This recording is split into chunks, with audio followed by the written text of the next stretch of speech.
Greetings, everyone. Pete Pardo here from Sea of Tranquility. Welcome to pick number one. It's the finale of my 30 favorite rock solo albums of all time. We've been doing it all month long here in November in 2023, 30 days in the month. Our 30 favorite rock solo albums from notable musicians who came from very notable bands who went out, did something on their own, right? Not so much a solo band thing, but just a solo album thing. My number one, after a lot of thought, it's hard, it's tough to do these lists and rank this stuff. But the more I thought about it, the more to me this just kind of just spoke volumes to me as my number one favorite. It's such a great album, and it is a true solo album. And they kind of call this, it's really weird if you go look this up. They call this the second solo album from this guitar player. But it's really the first because all the ones that came before it were really more band-type situations, right? But this one, a true solo album, and it's a good one. It was released on March 29th, 1975, recorded at AIR Studios, or Air Studios, in London, England, produced by George Martin for Epic Records. I'm talking about Blow by Blow from the mighty Jeff Beck. Yes, that's right. An amazing instrumental album, instrumental rock, little bits of fusion, right? But just magical stuff here. And of course, so Jeff, formerly of the Yardbirds, right? And then, of course, leaves the Yardbirds and does like the early Jeff Beck, the Truth Band or whatever with Rod Stewart and company, right? Then he does the second incarnation of the Jeff Beck Band with Cozy Powell and company, right? But then he decides, I'm going to go off and do just some totally instrumental things and work with some different people and whatnot, and this is the first of a couple of those, right? Jeff always reinventing himself and doing different things. Never stayed in one place for all too long, right? That was Jeff Beck, always trying something different. Who joins him on this album? We've got Jeff, of course, on all guitars, Max Middleton on keyboards, Phil Chen on bass, Richard Bailey, drums and percussion. Stevie Wonder helps out a little bit on one track as well. And what a magical album this is. So what do we have on this album? You know what I mean? Kind of fun. There's funk on here. There's rock on here. There's a little bit of jazzy fusion on here. A little bit of everything. She's a Woman, of course, a cover song, right? Classic Beatles song. Constipated Duck, that's all kind of funky and dirty, right? You got Air Blower, and then of course the Wild Scatterbrain, that makes up side one. Love Jeff's guitar playing on this album. It's long been talked about how Jeff was very closely watching bands like Mahavishnu Orchestra and Return to Forever, and was even checking out and enjoying some of Tommy Bolin's solo stuff and some of the things that Tommy Bolin played on, like with Billy Cobham and Alphonse Mouzon. He's like, oh, I can kind of do this stuff, right? Over on side two, you've got the amazing 'Cause We've Ended as Lovers, right, written by Stevie Wonder. Classic track. Just some immense playing from Jeff on this. You got Thelonious, right, also written by Stevie Wonder. The incredible Max Middleton track, Freeway Jam, that became somewhat of a moderate hit for Jeff on this, and still played on classic rock radio to this day. That's good, funky rock track, right? Excellent. And then, of course, finishes it all off with the majestic Diamond Dust. All throughout, you've got some great lyrical lead guitar work from Jeff. The keyboard work from Max Middleton is just immense on here. The rhythms are great. Just an absolutely fabulous album. Whether you like this or you like Wired better, right? Those are the two albums that came back to back from Jeff. They're my two favorite Jeff Beck albums of all time, followed by Truth. But the two instrumental albums they're both so great. I always tend to kind of favor this one just by a hair. So anyway, what do we got as far as certifications and things? This one went gold in Canada, 50,000 units sold, and the United States, a platinum seller. Made it to 1 million copies sold. As far as this chart, I don't have any charting information, but that's pretty good for an instrumental album. Oh, it did make the top 200 here in the States. In fact, it made it to number 4. That's pretty incredible. An album like this making it to number 4, right? Pretty incredible. Let's talk about some honorable mentions, right? But I want you guys to, before we start talking about honorable mentions, down in the comments below, let us know what how you feel about Blow by Blow as well as your pick, your number one pick, right? Because it's building all the way up to this. But yeah, an immense album. Love this album. Love the production of the album. It's lush. It's just pristine, and man, the guitar playing from Jeff is sometimes it's savage, sometimes it's gorgeous, and everybody playing around him just does an amazing job. And you know what? One of those great instrumental albums that a lot of the melodies and the guitar lines and things are taking the place of the vocals, because so many of these songs are just catchy and memorable, but you don't miss someone singing there, right? It's just very, very cool stuff. All right, so let's go to honorable mentions, shall we? Let me find my honorable mentions, because I do have quite a bit of them.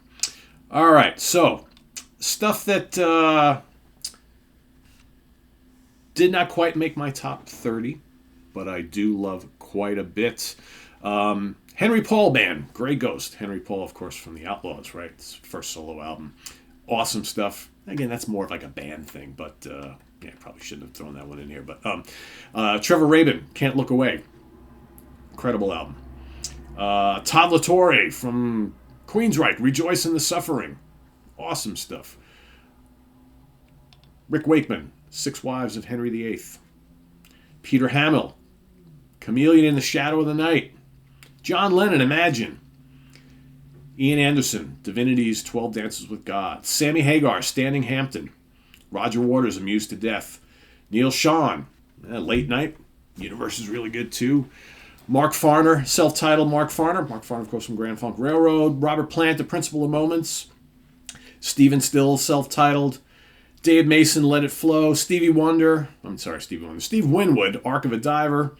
Janis Joplin, I Got Them Old Cosmic Blues Again, Mama.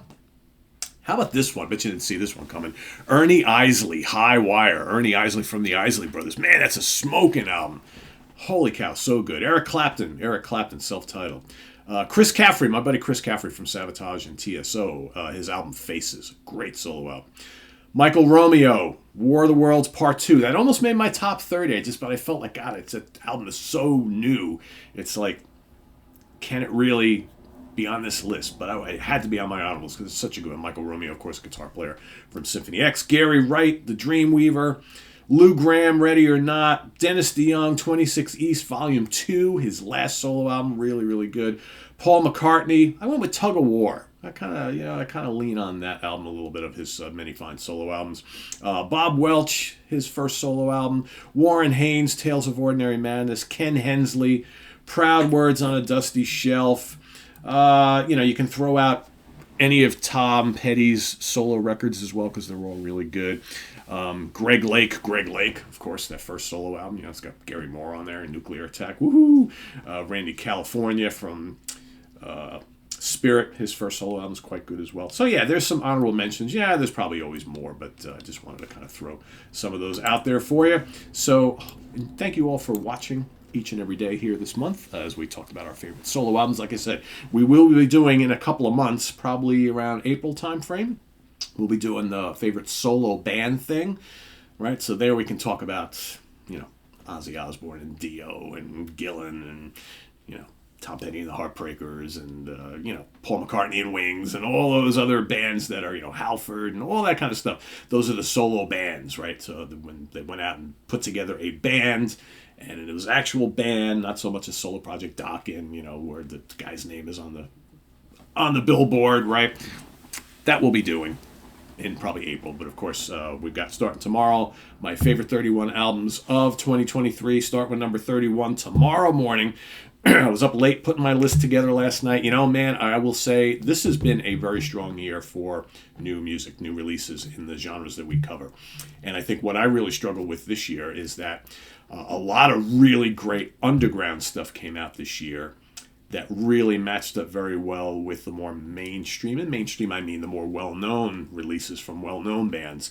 And in a lot of cases, I enjoyed some of the more underground stuff more than the more well-known releases. So I really struggled with my list. It's like, how can I leave out this very fine album from this veteran band, but because there were these, underground newer bands that came out with stuff that just was better, in my opinion, right? I liked it more. So, yeah, so it was very hard. And I'm, I kept going over and going over and going over. And I'm like, at some point, you just have to stop. You got to kind of put a list together. And again, with these new release lists, it's like, you don't really have much history with any of these albums, and it's like, so it's not like, I've been listening to them for 5 years. We've had this year, and in some cases you've had 1 or 2 months, and in some cases there's albums that I think are really good that just came out like a month ago, and it's like I don't even have any time with them at all, right? I really like them, but I've listened to them 6 times, right? So there's going to be stuff that I really dug this year that's not going to make my top 31. It'll be on my longer list because, of course, as you know, we do on the webzine. I usually put together a top 50 or top 100 or 75 or whatever because I listen to a lot of albums in the course of the year. So my full list of what I really dug this year will be available. But as far as the ones that make the top 31 that make the everyday show here in December, well, there's going to be some really good stuff that just doesn't quite make the cut that I really like. So if you don't see your favorite, doesn't mean I don't like it. It's just can't include everything, right? And in fact, I got 2 that are coming in that I should have today or tomorrow that I know I'm gonna love that just won't make my list in time. But I've already heard snippets and I'm like, oh, this is gonna be great. So it happens. There's stuff that's gonna get released next week and the week after that just it's not in time. That's why, because you can't do these shows in January and February. Just can't do them because by then everybody's forgotten about 2023 already. So you got to kind of strike while the iron is hot. Anyway, so that's coming starting tomorrow. January is we're going to look back on albums that are 50 years old in 2024. February is albums that are 40 years old in 2024. And then, of course, in March is albums that are 30 years old in 2024. We do that at the beginning of every year. So you got that to look forward to as well. So anyway, thanks for watching again this month, and we'll see you tomorrow for my number 31 favorite album of 2023. Till then, I'm Pete Pardo. Visit us on the web at www.seaoftranquility.org. We're on Facebook. We're on YouTube all together all the damn time. Please subscribe if you haven't already and click on that notification bell so you get alert of all of our content as it posts. And please do hit the like button before you leave. Also down below, I get the links to our Ko-Fi page for channel donations, our merch page, and our Cameo page. Thanks in advance for all your support there.